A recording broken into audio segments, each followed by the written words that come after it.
Ayun, magandang hapon.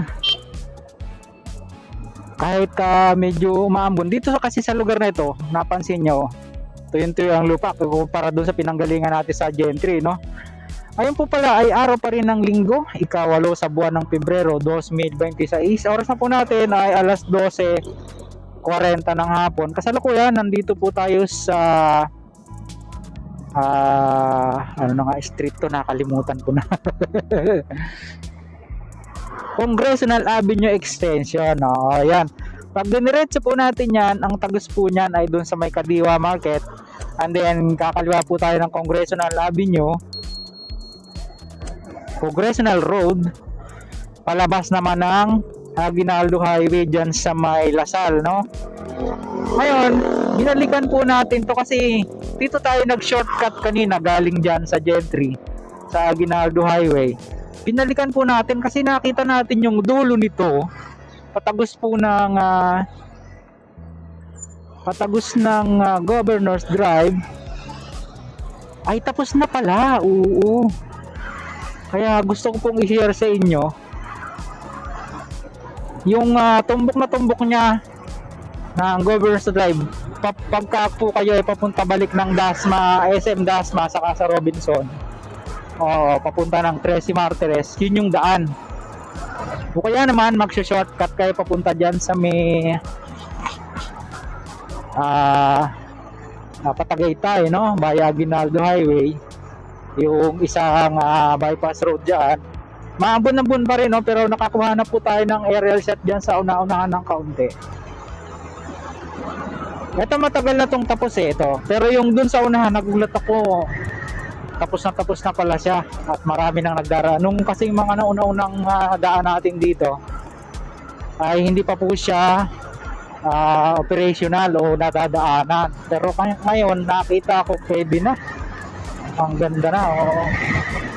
Bagaman lumakas ang hangin tapos maambon-ambon pa rin, ay minarapat ko po na i-share sa inyo para at least alam ng ating pong mga kababayan na dumadaan dito sa bahaging ito ng Dasmariñas na tapos na pala ito. Oo. May kulay na din yung yung Center Island, ganyan. Kaya lang yung pader sa gilid wala pa. Diba, no? At kahit pa paano yung ating pong natirang aerial baterya ay dito natin ginamit, yung hindi natin nagamit doon sa dulo na dyan sa Calac sa may open canal interchange, yan, dito na lang natin siya ginamit. May natira pa ang kaunti para kahit pa paano maganda-gandang tingnan. Ayan, no? Paligo-ligo siya. Kita nyo naman, manaka-nakala yung nagdaraan dito. Pagdating ko rito, nakita ko nakalagay slow down. Sorry for inconvenience. So, sabi ko ba't kaya? Diba? Yan naman po, papasok po ng Island Park yan, yung way na yan. Ito, intersection na to. Ayan. Pagka po kayo pupunta ng GMA, dito po ang daan. Diyan sa way na yan.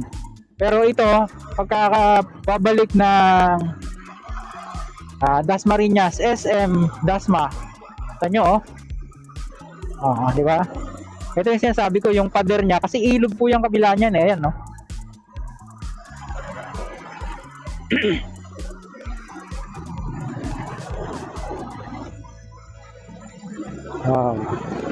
No parking on both sides, 24 hours. Ayan, dyan kayo pwede magparada. Paano kayo akit dyan?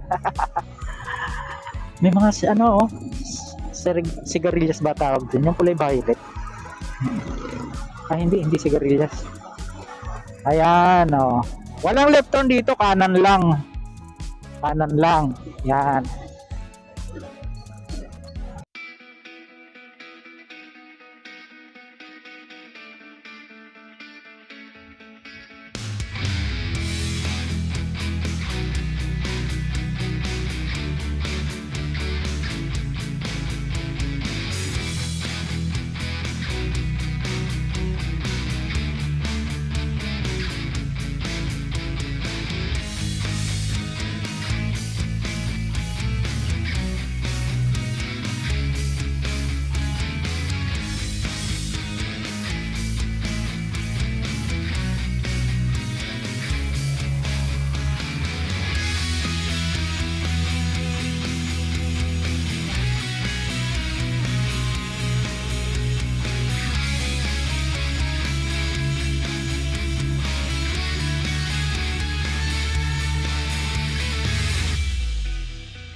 Sabi ko nga, kung pupunta kayo ng GMA dun sa may Island Park entrance gate ang daan nyo, ayan o.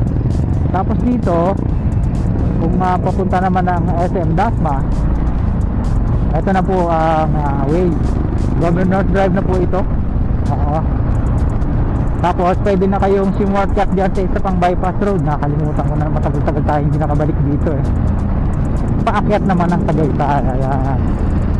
Siguro hanggang dyan na lang yung na-share natin sa inyo dito naman sa bahagi ng Dasmariñas, lungsod ng Dasmariñas. Lalawigan pa rin po ng Cavite. Saka ngayon lang napagawi sa ating YouTube channel. Sana huwag niyong kalimutang mag-like at mag-subscribe, pakipindot po ang notification bell para lagi po kayong updated anytime na mag-upload po tayo ng video. Kung muli si Kabayang Alex, lagi nagpapaalaala, mag-ingat po tayo, lagi tayong manalangin.